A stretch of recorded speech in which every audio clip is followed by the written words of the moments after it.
सभी प्रभु प्रेमियों को मेरा प्यार भरा राधे राधे।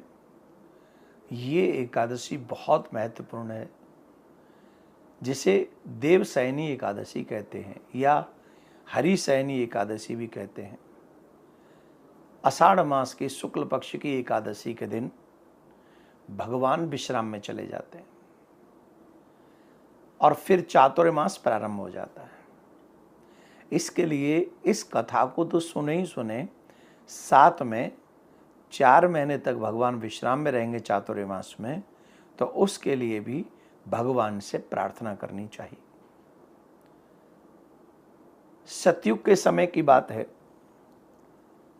पूर्व समय में एक राजा मानधाता करके राज्य किया करते थे। बहुत धार्मिक राजा थे, बहुत ही धार्मिक राजा थे। अपनी प्रजा को पुत्रवत पालन करते थे। एक बार राज्य में अकाल पड़ा। प्रजा के लोग राजा के पास सहायता मांगने के लिए आए।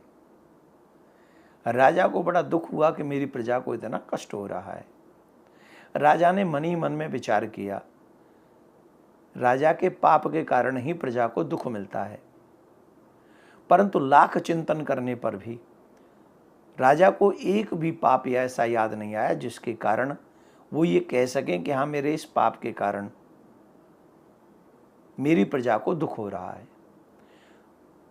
तो चिंतन करने के बाद एक बार राजा प्रजा सहित वन में गए और वहां अंगिरा ऋषि से मिले। अंगिरा ऋषि ने उनके दुख को पूछा, क्यों दुखी हो? तो बताया कि महाराज, मेरे यहाँ बारिश नहीं हो रही, अकाल पड़ा हुआ है और मेरे कोई पाप मुझे याद नहीं आ रहा जिसके कारण मैं ये कह सकूं कि मेरे पाप के कारण प्रजा दुखी है। ये समझ में नहीं आ रही बात। तब राजा से अंगिरा ऋषि ने कहा, एक कार्य तुम्हारे राज्य में ऐसा हो रहा है जो नहीं होना चाहिए। अगर तुम उसका वध कर दो तो तुम्हें या प्रजा को अकाल से मुक्ति मिलेगी। पर उस राजा ने कहा, उसकी कोई गलती तो नहीं है, मैं तो उसका वध ऐसे नहीं कर सकता। तब अंगिरा ऋषि ने, कहते ना, अब निरपराधी को अपराधी घोषित नहीं करना चाहिए।